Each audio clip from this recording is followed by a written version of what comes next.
This is Dan McCarthy, and you're listening to the Check-In Podcast. So there was an interesting thread on Reddit that I stumbled upon a couple weeks ago, and I wanted to share it prior to kicking off this episode today.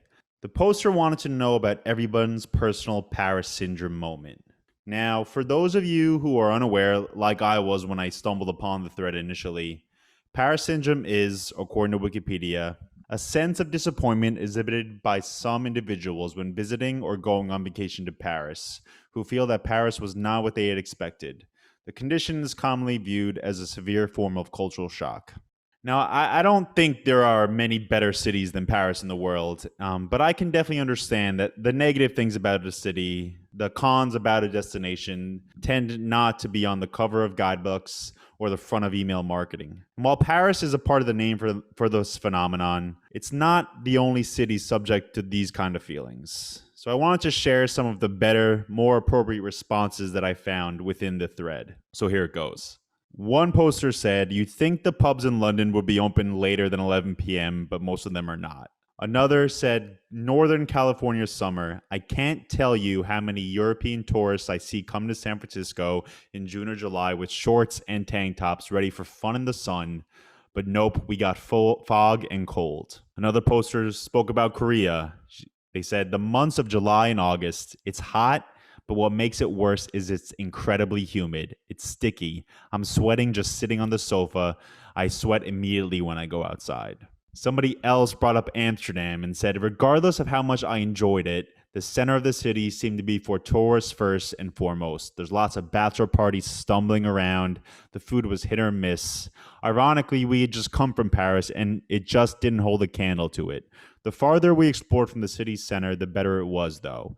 Either way, it was undeniably gorgeous." And I'll just share one more. Kyoto. I was there in November, either 2002 or 2003. It was cold, dreary, dirty, and unfriendly. I stayed in the worst hostels I've ever been in my life. I had high hopes for Kyoto, and there were some beautiful parts, but overall, meh. So I'm sharing these just because this is the 10th episode of this podcast. And while I've been extremely fortunate enough to speak with so many people within the industry who have built these extraordinary careers, I know it hasn't been easy for any of them, even if those moments tend not to come up in these conversations.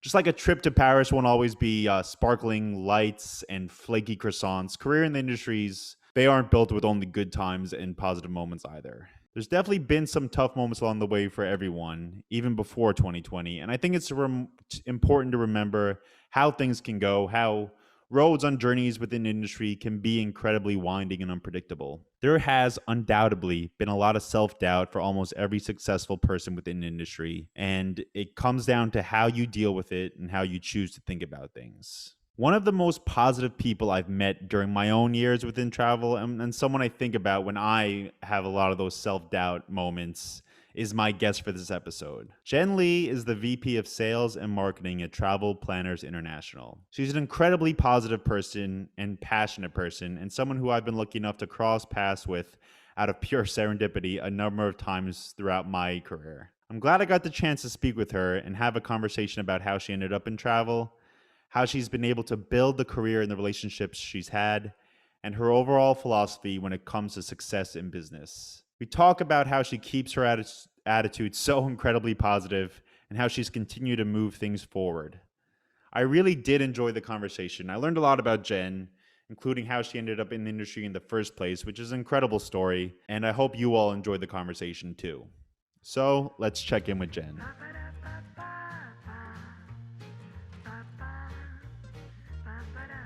Hello. Hi. How are you? Good. How are you? You're good. You look like you just ran up a flight of stairs or something. I'll tell you, the humidity in New York has just been terrible. And I mean, I know you're in Florida, so I don't know if I should be complaining because we only get this a couple months a year, but it's just been like out of the ordinary. Oh my gracious. Well, I'm so sorry. Well, at least here in Florida, we have air conditioners that run really, really well. So it's all good. Yeah, fair enough. Well, thanks for taking the time to talk to me today. Yeah. Sorry, I was a few moments late. Yeah, I'm No, excited. I'm it's really okay. enjoying your podcast. So you do a Yeah. really good job with the check-in. Yeah, I appreciate it. Well, yeah, I want to talk about you, Jen. My favorite subject. No. Yeah. Well, how's Just everything with you right now? I mean, I know you're in Central Florida. How's everything going? You're back in your office, which must be nice. How long have you been back in the office for? Yeah, so we're in Florida. So we came back to the office in October of last year. I guess I have to start saying last year because we're in the middle of July at this point. Yeah. And then we had our first in-person event in September of last year. With almost 100 people. This was like pre-vaccinations and all that stuff. And we were so excited to get like advisors and travel partners together, and people were crying and we couldn't believe it. And we were elbow bumping and still hugging, but nobody got sick. So it's been great. You know, for Yeah. Floridians, it's a very different feel than it is in other parts of the country. Yeah, I mean, I could definitely understand that too. I was down in Florida. It was earlier this year. It might have been March or April at this point, but it Mhm. was MCO was packed. MCO was there was like nothing was happening at MCO. It was Yeah. super busy. Yeah. It is. It is.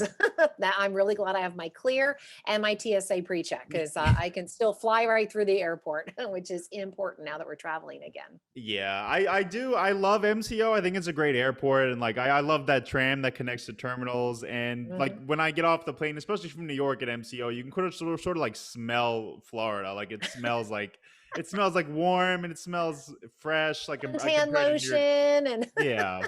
and the chicken and the turkey leg from Disney and Yeah. the Dole Whip and all that stuff. Yeah. Yeah, but I have to say that I always get nervous, even with pre-check going to MCO with not that much time to spend Yes. to spare before ahead of my flight though. There always seems to be lines at security there. Like I Mhm. understand it's the vacation capital of the world in some people's eyes, which I think that's an It is. appropriate title. Yeah, It but is. it does get so packed. Yeah, but we're glad. Keep on coming down, everybody. Yeah. You help us not have a state income tax. We appreciate your tax dollars. Keep showing up. So you grew up? Did you grow up in Central Florida, Jen? I think Mhm. I read you grew up in Winter Park. Is that right? In Winter Springs. Yeah, Winter Park, Maitland, Winter Springs area. So I was born in Jacksonville. I was just talking to somebody, another Floridian. You know, I always say there's like 12 of us that are over the age of 13. But yeah, born and raised in Florida. Started out in Jacksonville. And then in sixth grade, my family moved down here to Central Florida. Yeah, I've not really left a kind of a 50-mile radius within Central Florida too often, and just moved to a tiny little town called Howey in the Hills, which is Okay. this, it was a town where Howie used to live. But anyways, less than 1,000 people, but I love it. I love it. You know, Central Florida is definitely busy, and we're not talking just in the tourist area. I always say it's like it's crowded for no reason. Like it doesn't make any sense to me, but I would never work for Visit Florida because I'm just like the worst ambassador for Florida. I'm like, it's hot. Why do you people come down here? But thank you. Yeah, I was reading a Reddit thread yesterday about traffic, and Orlando was mentioned how the traffic in Orlando is particularly bad these days. And it's not, again, I'm assuming it's not just vacationers either. No, it's not even the vacationers. This is way Orlando is way north of where Disney is and everything. You know, Disney and all them are really in Kissimmee and St. Cloud. But you know, the most of us normal humans, we live in the, you know, Orlando north and out east and west. And so it's not even Disney traffic. It's just we have a lot of humans. People just move here and it's we just are not built for it. Our infrastructure was just not designed. Back in the 70s, it was all, you know, orange groves here before the mouse house showed up and everybody else. So we just weren't designed for that. So what was it like growing up in Central Florida? I mean, was there a lot of influence from the vacationers, like from the tourists coming in? I did a little googling on Winter Park in particular, and I Mhm, read one of the biggest parts of the Wikipedia page on mhm, Winter Park mhm. is a sinkhole. There was a famous sinkhole in the '80s in Yes. Winter Park. Yeah, Holler. Yep. The yeah. Holler Corvettes. Yeah. Yes. I forgot all about that. Yeah. That was in the 80s when I was in high school. And yeah, Sinkhole opened up and swallowed up like an entire Corvette dealership. And I will tell you that Corvette dealership is still there. Yeah. I think they moved down the street though, but it's still, they reopened. But yeah, sinkholes, you know, growing up in Orlando, your rite of passage was working at Disney or SeaWorld at the time. Those were really the two in the 80s when I grew up. It was kind of a rite of passage. You had to be in hospitality. You know, there's just like so many cities. There's like the east side and the west side, you know, east of I 4, west of I 4, Okay. very, very different personalities, you know. So east of I-4, which is where Winter Park is, where I grew up, is very family oriented. Some of the people I went to high school with, their families still live in the same home they lived in when we were in high school together, 35, 40. God, I'm old, Dan. Anyways, yeah, a long time ago. And then the west side were kind of like people who moved in from out of town, and they really built up the west side. It was fun growing up in Orlando. I on the east side, I don't know what they were doing on the west side, but Yeah. it's really getting crowded. Everything is kind of having to grow out from Central Florida, from Orlando, east and west and north and south, to support all the business that comes here. You know, we're really well known for the entertainment business, but honestly, we're very high tech. As like EA Sports is right here in Oh, Maitland. wow. Yeah, AAA World Headquarters is in Lake Mary, right up the street. There's Lake Nona Medical Center, which is booming down in Southeast Orlando. So there's a lot of industry that is here as well, which a lot of people don't realize. Yeah, yeah, it does. Like it kind of gets the reputation of being again the vacation capital of the world. But Mhm. I drove through. I've driven through Orlando a number of times, and there is other parts of Orlando that Yes. doesn't have Mickey Mouse on the signs. You No. know, like yeah, it's good No, to hear not at that all. too. And you mentioned hospitality too. That was that's sort of the path a lot of people take from Central Florida. And Mhm. I read in the announcement when you first joined TPI that one of your first jobs was with, or one of your first, I guess, career was Mhm. with Marriott Vacation Club, and you were one of the company's first employees. What was your role with Marriott? I love this story. Thank you so much for asking, because I do think about this. I'm going to end my career in hospitality, and I started my career kind of in hospitality. So back in the day, back in the 80s, I went to a little college in Lakeland called Florida Southern College, a private school, home of the Fighting Moccasins for any other moccasin out there. And I worked at a grocery store called Publix. I don't know if you guys have them up in New York, but they're all over the country. And Publix was founded in Lakeland, Florida, where Florida Southern was. So anyways, I was working at one of the flagship Publixes, and it was, green polyester outfit. And I was behind the guest services counter back in the day when you would cash your payroll check at the local Publix, right? So you go in and cash your check. If you guys could see Dan right now, he's like, what's a payroll check? Okay, so we used to get checks, they were on paper that you'd have to Yeah. endorse, okay? Just saying. So anyways, there was this guy that used to come in all the time and cash his check. And one day he said to me, he goes, Jen, what are you doing with your life? And I'm like, well, I'm going to try to get out of this green polyester uniform someday. And I'm going to Florida Southern, but I'm bored out of my mind. I'm like ready to make money. I'm just bored. I didn't do well in college. And so he said, well, listen, my company just got purchased from a hotel chain, and they are looking for people to get on the phone and start inviting their hotel loyalty members to this thing called timeshare. I'm like, oh, I know about timeshare. I live in Orlando, where Westgate Resorts and Vistana Mhm. and all that. And he's like, yeah, well, they're getting into it. He said, why don't you come to my office? So I went to his office, which was right behind the Publix, and it was Marriott, the Marriott Corporation. And they had just purchased this timeshare company called American Resorts. Their very first timeshare was on Hilton Head Island. So they had bought his resorts. And I was the very first person to get on the phone to call the Marriott Marquee members to invite them down to experience Marriott's first timeshare. So I didn't sell timeshare. I just sold the opportunity to go, or I just, invited them. And what's interesting about this, Dan, is that I did it, and then we grew really, really quickly, right? And Mhm. then I got married and got pregnant, moved to Jacksonville, and worked for the hotel division for a little bit, and then got out of it, and then came back to the timeshare division. And when I came back to the timeshare division the second time around, they had moved across the street, and there was like 150 people in the call center. And I was like, wow, I was number one. Like, I was call center Yeah. rep number one. And I'll never forget this. I got divorced, and I started dating a bad boy. And I'll never forget my boss at the time. I think her name was Judy McManus. I sure hope she's listening to this. Judy said to me, she said, please don't date this guy. He's taking you down a wrong road. You have a real opportunity within the travel industry. You've got a talent. And I was so young. I was like 23, and I was like, forget about it, whatever. And I quit there. And I think to myself now, I could have been running Marriott right now if I had just stayed there and listened to Judy's advice, but then I wouldn't be where I am now. But yeah, so that was my start. It That was, is and that then is I such never, a cool story to like the start of your career in the travel industry. That yeah. is an incredible story to have. That you were sort of poached from Publix. Yeah, poached from Yeah, yeah, that'll be the title of my book one day, Poached yeah, from Publix. yeah. And then I got out of the industry. I was in the hotel division for a little bit, just kind of being front desk manager, so on and so. And then I got into completely different industry. And it wasn't until I came to work for TPI as a business consultant did I come back to the travel industry. So it's pretty interesting. Yeah, so you were just sort of doing other kind of consulting, is that right? You were Hmm. helping people build their businesses and things like that Yeah. in between your tenure in travel. Yep. Yeah. I had done a variety of different industries and had always ended up in sales, marketing, I'd always just ended up or in training. And 2008 hit here in Central Florida, and I was in the real estate business at the time. I worked for Ryland Homes. I was a sales manager for Ryland Homes.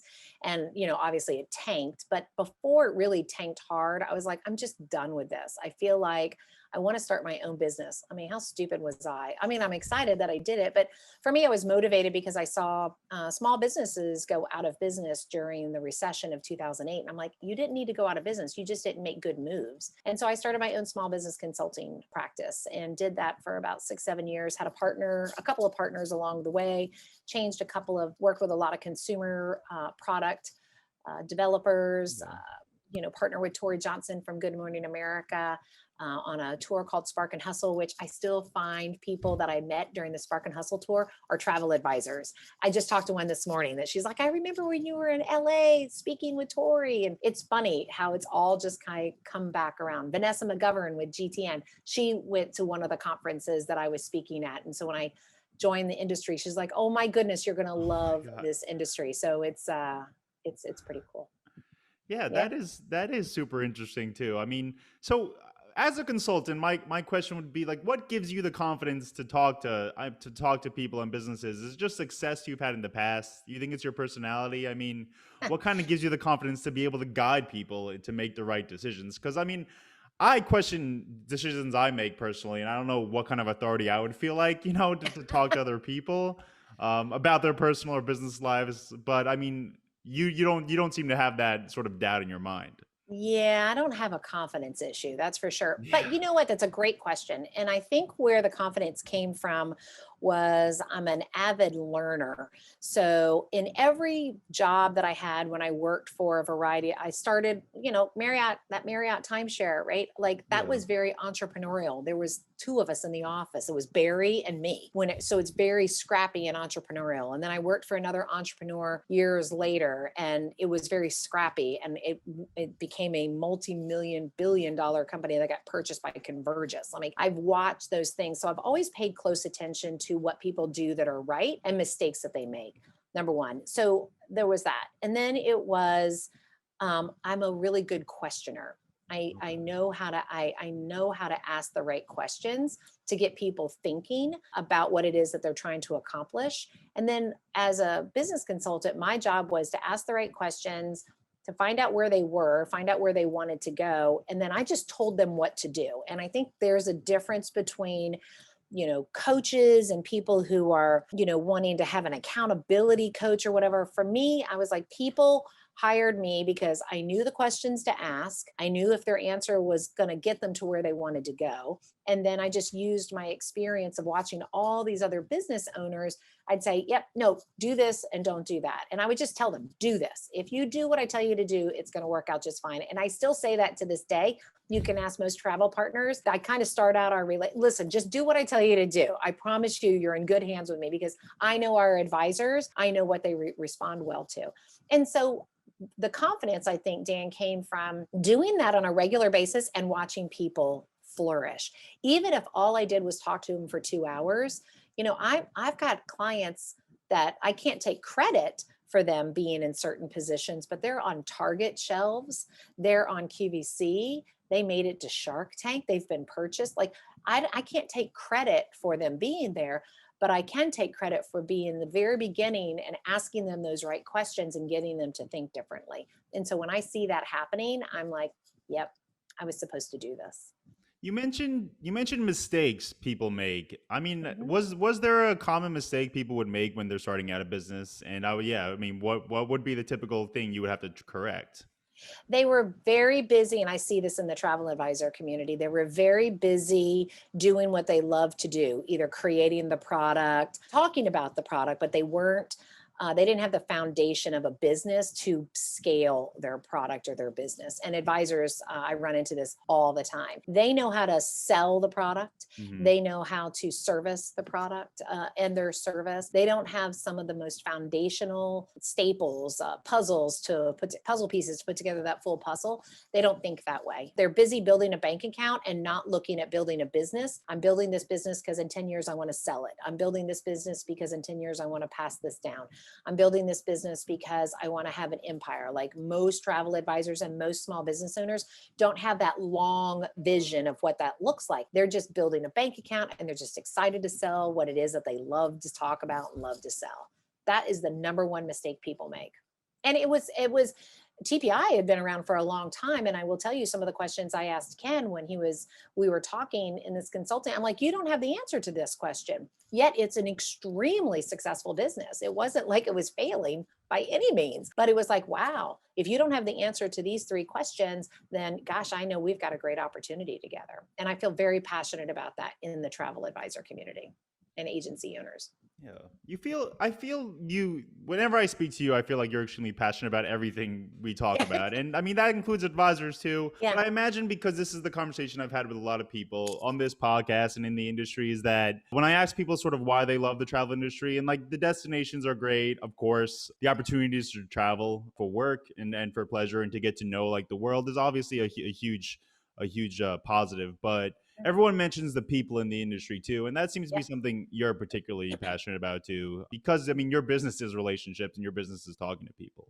Yeah, well, every business is a relationship business, and I am very passionate about the humans that are in this business. I've actually only met one jerk in the travel industry. I won't say who it is, Okay. and it's not you, Dan. All So right. that's good. But I've only met one kind of jerky person. Everybody else has just got. You guys all have the right mentality, and I just don't feel like our story and your story is shared loudly enough, often enough, in the right places. I often say that, we cannot rest until every traveler is utilizing a travel advisor. But if we back it up from there, Dan, this is really where I see the biggest opportunity is changing the travel advisor's perception of who they are and what role they play in somebody's life. Now, I'm not even talking their travel experience, but you and I and all of us probably listening have had the beauty of experiencing a well thought out, curated vacation or time away where everything just seemed to work. It all fell to where it was supposed to, barring weather conditions and being stuck on the tarmac. But it all just was like, yes, this is exactly what I needed on day 2 and day 3 and day 4. And then families are reconnect. I know for me, a really great vacation my husband and I went on kind of saved our marriage because we were able to connect in such a good, meaningful way, exactly the way it was supposed to be. So I think advisors don't give themselves credit for the impact that they make on someone's life. I get pretty passionate about when I hear throwaway words like, oh, I add value. Nobody knows what you're talking about. Stop saying that. I hate that. Nobody knows what value is. Stop it. Like, tell them what you do for them specifically in this particular scenario. So I just cannot rest until I make sure everybody sees things my way, I guess. Yeah, that's interesting that you say that too, because when I spoke with Vanessa McGovern on this, she mentioned distribution channel, that she hated that word, that Yes. it is kind of cold, and it doesn't really convey what travel advisors do. I mean, sure they No. might serve that purpose for suppliers, but that's not where their worth really lies. Mm-mm. And believe me, suppliers know where travel advisors' worth lies for them. And it's just, I'm telling you, it starts with the advisor and the individual advisor, whether they work for themselves or they work for somebody else. If you really don't understand the impact that you make in someone's life, if you do your job right, and if you do your job wrong, the massive impact that you make. And to me, it's a grand responsibility and an exciting one. Yeah. You know me, Dan, I can get on a soapbox and I will just talk forever. So Yeah, I I get think excited about this industry. I noticed I made that change too because I don't think I haven't. I've probably been in the industry about 5, 6 years now, and I think I noticed I made that change to that way of thinking when in the early COVID, when the airlines there was talk about them going out of business if they didn't get money from the government and stuff, and Mhm. there was a side of people who said let them go out of business, and my thought was immediately that's just too many. That's too many nice. That's too many people going out of work. Yeah. Because of something that they don't have any control over too. Well, and whether the government helps or not, I mean, I'm a big part of ASTA and I go to ASTA Ledge Week, Ledge Day, Ledge, I call it a Ledge Week, but even though we're only there for one day. But I go to ASTA Ledge Week every year. And I think people just do not understand the impact that travel has in a positive way to the world, right? Like I'm not a tree hugger or, kumbaya individual at all. I print everything, sorry, because I want to keep the loggers in business, right? So, like, I'm just not that girl. I do care about the turtles, though, in the ocean. I just stop throwing away your plastic, people. But what it is that it's when we travel properly, we get a chance to understand another culture. Even if we leave Orlando and I go to Alabama, it's a different culture. I get to see a different culture. We get to have open conversations if we do it right. When we travel, we try different foods. You get to see different governments and how they operate. Probably one of my best trips ever was when I went to Cuba for a week and Vacation Express. This was 2016 before the election, to see communism. Travel does more for world peace than any nonprofit could ever think of. So it's just imperative that we do it right. And Yeah. it starts with us. It starts with us telling the story properly. Yeah, and you mentioned sort of how you went on a trip and it helped with your marriage, and I had this conversation with my cousins because we were together this weekend because we don't have a ton of family here in America. A lot of my family's still in Ireland, and we were like talking about what we remember growing up, and it was just most of the memories were from vacations we took together as a family Correct. that we were fortunate enough to be together, and sort of that just it forces you to create memories, and Yeah. like that's such a big part of your life, and it's such a big part of relationships too. Yeah, hence the reason why Zoom will not replace human interaction. It Yeah. just won't. You can't hug Zoom. I guess you could, but it's not going to feel good. You don't get to smell the person and bring back those memories. And cooking together and all that stuff that comes from it. But you're right. Think about all the photo albums that are out there. What are they pictures of? Yeah. They're not pictures of your office. Hey, here's my keyboard. Check out this exciting office I got. No, it's all the times you did something together. Yeah, exactly. And you mentioned Cuba, and you Yeah. mentioned, and I spent time with you on Ama Waterways cruise a few years Yes. ago too. Yeah, and I met Yes. your husband. Yeah, I was lucky enough to meet you guys. I I mean, loved that. do you have any other trips or any memories that stand out? Do you remember the first time you were on a family vacation, or do you remember? Is there anything specific in your mind when you sort of go through the photo albums that Mm, really sticks out to you that are special memories? yeah, I mean, my Jackson Hole trip with my husband was definitely very special. It was in the beginning of me getting into the industry. We did not use a travel advisor. My husband was the travel advisor, but it worked out great. I really learned to appreciate travel advisors after that. We had a nice place that we stayed, but I'm pretty sure somebody else could have done a better job. When I was a kid, we would go to Cocoa Beach, and my parents did not have a lot of money. And so Cocoa Beach is right here, 45 minutes away from our home, but they would rent. Now, if I were to go back to it, I probably would not even step foot in the parking lot, much less lay on the bed of this place. But yeah, it was just like in our bathing suits all day long, sun-kissed babies out there and parents, smoking cigarettes and drinking gin and Yeah. tonics and the kids playing in the pool together and the barbecue going. It was a drunk fest, I'm sure of it. But those bring back really great memories.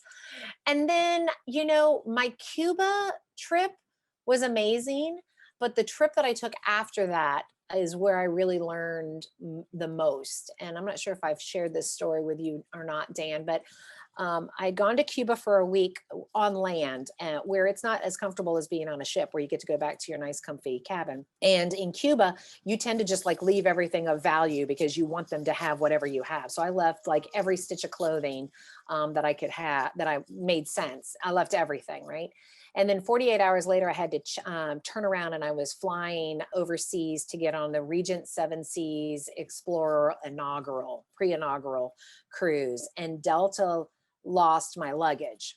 And so I had like $3,000 worth of brand new clothes because I'm going to be super cute in San Tropez. And, this is a big trip. And Delta never found my luggage the entire time I was on this ship. For 7 days, and I was stupid. I didn't know about carry-on bags back then. I had a pair of shorts. Thankfully, I packed my bathing suit and a pair of shorts, and I always have my makeup with me in my bag, in my purse, and I had a pair of capris on. So I literally had one pair of shorts, one pair of capris, two tops, a bathing suit, a cover-up, and my makeup for an entire week. Flip-flops and wedges for an entire week. And everyone kept saying, "Oh my God, aren't you so upset with Delta? They lost your luggage." And I was like, no. I said, this is where the lesson came in. At first, I was really agitated. And then I realized, I just left a country where I had to leave all of my clothes so they had something. And now I'm on a ship where literally in Cuba, you couldn't flush the toilet paper. And literally on Regent Seven Seas, they would have, wiped my behind if I had asked them to make me happy. And it just occurred to me, I've got clothes on my back. I'll wear my hair up one day and somebody's going to think it's a new outfit. And I never bought another piece of clothing for that entire trip. And I was perfectly fine. And so that's probably one of the most memorable trips, was that realization. Yeah, that's incredible too, because I mean, I've never been on Regent, but I imagine you would need to have some nice clothes to fit in. Yeah. Yeah. And it was an industry event, so nobody really cared. I just walked around going, "Sorry, I have no clothes." It's kind of like everyone knew who Jenn was. Anyway, I tend to make a splash when I show up. But yeah, they were like, "Oh my God, you can borrow one of my shirts." I'm like, you know what? Nope. I wore the wedges with the shorts and this top yesterday for dinner. Now it's going to be the capris and the flats and the other top. And I wore my hair up one day and people thought it was, and nobody cared. Nobody really cared. Yeah. But Regent was incredible. They opened up the gift shop, take anything you want. And I was like, I'm kind of a bigger girl. You have nothing that fits me and it's okay. Yeah. Yeah, the dichotomy from going to Cuba to a Regent Seven Seas trip, that is something a lot of people won't be able to experience, the differences between those two. But I mean, again, it just sort of goes back to being in unfamiliar places, I guess, and those are the memories I think that stick with you. Was when, I mean, you mentioning that as one of the memories that sticks out of your mind simply because something negative happened too, and not something negative. Obviously, you turned it into a positive, but. It's because I learned something. And I got to think, Dan, that the other people who watched me not have a hissy fit on a daily basis about not having clothes, maybe they changed their perception about something, and that's what I mean about travel. If done right and given the right opportunity with the right lens, I literally changed the way I looked at life after that trip. It really was. Cuba was powerful in and of itself. It wouldn't have meant as much, though, had I not had clothes, right? And I had clothes. I had a pair of shorts and a pair of capris, and they washed my clothes every single day. So it was, what was I complaining about? I was in a suite on Regent Seven Seas Explorer, where they literally were like, "Can we get you some canapes?" And I was like, I can't even believe I'm on a ship, much anyways, you just really get to appreciate stuff. And I think that's the gift that we give the world through the travel industry. I really, really do. Yeah. And I'm going to tell you, everyone who's listening, whether you entered the industry during this 2020 weird time, or you've been in it and you made it, or you had to exit for whatever reason, you are part of the big story. We are all part of this big story that, for decades and decades, people are going to be studying and going to be in awe that we made it through the way we did. Yeah. I'm amazed, really, really amazed. Yeah, and again, I think it comes down to the people who make up the industry too, because a lot of people wouldn't have been able to make it through. And I know there was some casualties within the industry during COVID, which is inevitable. Yeah, but when I speak to advisors now, they seem incredibly thankful. I'm sure there's a level of relief too that COVID's almost, we're at the latter stages at least. Yeah, so it is nice to be surrounded by people, and I think that's a motivation for everybody in the industry too. And it's nice that there's enough. I know there's competition between people, but there's enough business. Everybody is going to travel, especially this year. There's enough business to go around. Yeah, and that's one of the things. I was talking to a friend of mine not too long ago, and I said, listen, in this industry, it doesn't feel like there's any competition. There's no one walking around going, shh, don't say anything. Yeah. But here's what I'm trying. Yeah. Most people are like, oh my God, let me share with you what I did. Maybe you could do the same thing, at Yeah. least in the advisor community, for sure. And I think, I often talk about, is 2020 like the floor 13 of bad luck? Is 2020 going to be like erased from our calendars? I know everyone has to add another year to every, like, don't you remember 2 years? No, it wasn't 2 years ago. It was 3 years ago. Don't you remember 3 years? So I don't want us to forget it. I don't want us to relish or remember it, but we shouldn't forget it. It's gotten us where we are right now. I sound so Pollyanna. Oh my God, I sound sick. I'm sorry, everybody. What do you mean? I'm a very nice person, but I really am this way. Dan, you've known me for how many years now? I Yeah. really am this way.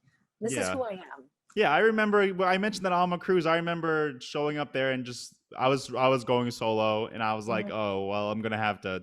There's not going to be anyone I know on board this cruise ship aside from Rudy and Kristen. Yeah. And then I remember just being so relieved when I saw you, because there's like a little lounge meeting at the first day, and I remember being like, oh, thank God, some familiar face. So Dan, do you remember that couple that was sitting with us, and the five of us were all kind of talking? So we are still friends with them. My husband and I, we see them every 2 to 3 months. Oh, We pick them wow. up on the Alma cruise, Dr. Jim and Debbie, and we live about an hour and a half away from one another. They had never been on a cruise before. It was their very first cruise. And Jim is basically the older version of my husband, and Debbie is the older version of me. And we have become very good friends and are hoping to travel again together on Alma again. But yeah, we picked them up that first day when I picked you up. Isn't No that way. crazy? When I greeted you, I assumed they were old friends of yours. No, there's no old friends when you get my husband involved. He starts talking and forget about it. You think I do a lot of talking, but no, we had just hit it off, Oh and it my was as God. simple as, hi, Yeah. what brings you here? Oh No, my we're still God. friends with them. Isn't that crazy? That is crazy. That goes back to what we were talking about with memories and connections with travel too. Because I mean, if Hmm. you saw those two people at a strip mall, you saw those two people, Hmm. it would be Yeah. difficult. It would be Yeah. difficult to make that kind of connection. We would have never crossed paths. They lived No. an hour and a half away from us. She went to Florida Southern College, though, I No will tell way. you, which is a tiny college. It's Yeah. like 2,200. Yeah. So there was a connection there. But yeah, the connection was we traveled together. Yeah. So yeah, it was good. It was good. I mean, I'm excited to be in this. We have such great opportunities out there. So I don't want to take up your whole morning, but I do want Yeah. to ask you a couple of questions I have left that I was curious about. Because Sure. I've had a number of conversations with you. I'm curious what your life looks like outside of work, because I know Mm, you're a workaholic and you're dedicated to your job. But mhm. what kind of things sort of bring you joy outside of travel, outside of your career? I am a couch potato. So when I get home, it is jammies on, makeup off, eyelashes off, glass of wine, spinach and artichoke dip with Parmesan chips because I'm trying to stay away from carbs. Even though I drink wine, I know it doesn't make sense. I really enjoy being home. I just moved to a new home in March. So I really, really enjoy being home. I live near my brother now, hang out with him and his wife on the back porch. I have an 8-year-old granddaughter who I don't get to see nearly enough. And I have a handful of friends. I maybe have 5 friends that I've had for 18, 19, 20 years. Gosh, some of them longer than that. And I try to rotate spending time with them. But my life outside of travel is very couch potato like. I don't golf, I don't play tennis, I drink wine, and I eat spinach and artichoke dip and Brussels sprouts with Parmesan chips. I'm very boring. I'm not a reader. Yeah, that's what I do. I watch every reality show. Okay. Real Housewife of it doesn't matter where. Okay. I'm watching it. I can't wait to watch the train wreck. Yeah. And then I listen to podcasts. I listen to your podcast. I listen to podcasts every single day. What other type of podcast do you like listen to? Is it business? Is it stuff that you think is going to help you with your career, or is it Mhm. completely irrelevant? Like I find myself dragged into all these murder mystery podcasts. They're not murder mysteries, but like real life Yeah. murder The stuff true like that. crime ones. Yeah. Yeah. I've got to get back into those. No, I eat, sleep, and breathe entrepreneurs. So my only escapism is truly, Real Housewives of something. And then everything else is I listen to problem solvers with, oh my God, his name just left me, but he's the editor of Entrepreneur Magazine. I listen to Marcus Lemonis, who is my idol. Love him, Marcus Lemonis. I'll watch Shark Tank. I really like anything business oriented. I like to learn lessons, and I love anything that's a true story. Like the first book I've read, and I can't tell you how long, that was like a book about a story, was Robert Iger's book, the Disney book. Now I can't remember the name of it. His memoir, I've heard. Oh, so good. That's been recommended to me by so many people, and it's just because I know memoirs are obviously self-serving, but I've read like the people who I really like. I've read Springsteen's memoir a number of times, but like memoirs are a weird thing to pick up because you're getting that person's opinions and that person's lens of their lives. But Robert Iger's book has been like pointed out to me on a number of occasions. It's an easy read, and it is a business book as much as it is his life. And what was great was at the end, as I was getting close to the end, I was like, gosh darn it, I should have been highlighting and taking notes because there's so many great business lessons in here. And sure enough, I finished the book, and at the very end, it's like, I'm going to give you a recap of all the business lessons. I'm like, yes. Thank you. So yeah, that was a great, I can't remember the name of it. I can see it in front of me. I can see it, but I can't read the words. But I really like learning about other people's lives. That's why I like your podcast, because I love the check-in, because we get to learn about other people. So I love that. I just did a quick Google. So it's Robert Iger, The Ride of a Lifetime. That was it, right? Yes. That's Read gonna it. be the next one I read, I think. And I'm traveling a bunch now too, so hopefully I'll have the time to do it. So I want to ask you one more. Go ahead. I was gonna say, I want to ask you a question. So what do you do on the plane? Are you a reader, a sleeper, a worker? You watch a movie? What do you do? I spoke about this with Vanessa. I'm 100% a sleeper. Like I'm asleep before the plane takes off. And I always have these grand plans of, I have these articles to write. I have a bunch of, I have this spreadsheet to fill out, and I push it off. Like I'll do it on the plane, and then the second I get on the plane, I'm asleep, and then I'm waking up. That's right. I forgot you guys talked about that. You're both sleepers. I can't sleep even in a lay flat. I can't sleep. Oh my, I could sleep. I remember my sister and I were flying to Ireland for a wedding, and it was a late flight, and we were on Aer Lingus, and we got whatever the budget seat was. So it was like you're standing up straight, and I was asleep, and I remember her being so upset at me because she was awake the whole time, and like there was bad turbulence and stuff. But I was like, what do you want me to do? Yeah. What about you? What do you do on the plane? I work, and then I watch movies. Okay.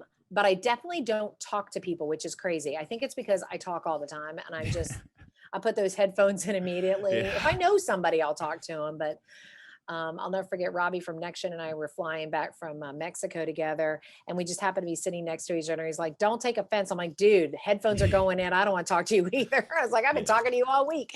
But I remember I flew to Vegas for spring break one time when I was my last year at college, and I was flying back, and I had work the next morning, and I got put next to an elderly couple on the plane, and I was I remember being too nice and not being like, hey guys, I need to catch some hours of sleep. I have to work tomorrow. And I was up all night talking to these two people, and I feel like sometimes I need to be a little bit more forthcoming, or it seems rude, but I feel, looking back, that was one of the mistakes I made after what you mentioned. Yeah, I know.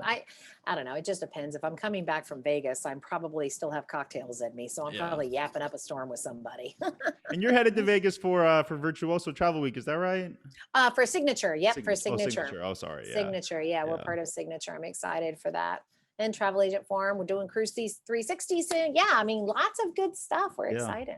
Yeah. So I wanna wrap up pretty soon, but you mentioned you mentioned retiring in hospitality. And is that the plan?